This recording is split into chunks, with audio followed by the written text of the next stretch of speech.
આજરોજ લાલવાડી વિસ્તારમાં આવેલી શાળા નંબર 1 રિલાયન્સ સ્કૂલમાં એક આઈએપી દ્વારા SSSનો એક તાલીમ કાર્યક્રમ શિક્ષકો માટે યોજવામાં આવ્યો હતો. સંપૂર્ણ સ્વાસ્થ્યમ સંકલ્પમ આ એક એનું ટેગલાઇન હતી. આ ટેગલાઇન હેઠળ બાળકોને સ્વાસ્થ્યના પાઠ કેવી રીતના ભણાવી શકાય અને બાળકોને બચપનથી જ બાળકોના અવસ્થામાંથી શાળામાં સ્વાસ્થ્ય સંબંધી એમના જીવનના ગુણો કેવી રીતના વિકસાવી શકાય, એમનો સંતુલિત આહાર, સંતુલિત જીવનશૈલી, એમના જીવનમાં સ્વાસ્થ્યનું મહત્ત્વ સમજાવવું, સંતુલિત આહાર કોને કહેવાય, પછી શારીરિક વ્યાયામ અને આજે જે મેઇન પ્રદૂષણ વધ્યું છે સમયમાં એ ડિજિટલ યુગમાં બાળકો વધુને વધુ સમય એ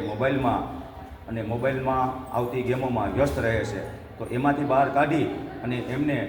વધુમાં વધુ દાદા દાદીની વાર્તાઓ સંભળાવવી અને મેદાનો ઉપર રમવા 1 કલાક લઈ જવા જેવી વસ્તુ છે એ આજે જે શીખવા મળ્યું એમાંથી બાળકો માટે ખૂબ જ અગત્યનું અને ઉપયોગી સાબિત થશે. આજનો જે કાર્યક્રમ છે એ પીપીટી મોડમાં ખૂબ સરસ રીતે અમને સમજાવવામાં આવ્યો અને શિક્ષકોની આજે 50 શિક્ષકોની હાજરી વચ્ચે આ એક બેન્ચ છે એ અહીંયા સંપન્ન થઈ અને ડૉક્ટર ઇરવિશા મેડમ અને એમના દ્વારા જે પીપીટી છે એ ખૂબ સરસ મજાનું સ્લાઇડ દ્વારા સમજાવવામાં આવ્યું અને શિક્ષકોને આ પોતાની શાળાની અંદર જે બાળકો આવે છે, ખાસ કરીને જે બાળકો છે એ પોતાના સ્વાસ્થ્ય પ્રત્યે એટલું બધું સભાન હોતા નથી, એમને સ્વાસ્થ્યનું જ્ઞાન હોતું નથી, એમને પોતાની શું ખાવું શું ન ખાવું એવી એમને કોઈ સમજણ હોતી નથી. એવા સમયે આ જે તાલીમ છે, આ ટ્રેનિંગ છે, શિક્ષકોની આ તાલીમ છે એ ખૂબ જ ઉપયોગી સાબિત થશે અને અમે લોકો પણ જે શિક્ષકોએ તાલીમ લીધી છે એ અવશ્ય અમારા ક્લાસરૂમની અંદર બાળકો સુધી આ તમારી જે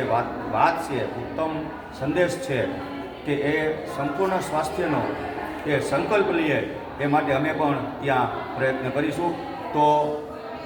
આઈએપી એમનો ખૂબ ખૂબ આભાર અને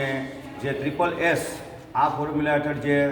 તાલીમ આપવામાં આવે છે, ખાસ કરીને ડૉક્ટર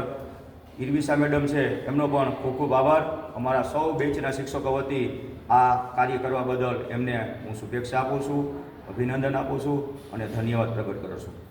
નમસ્તે.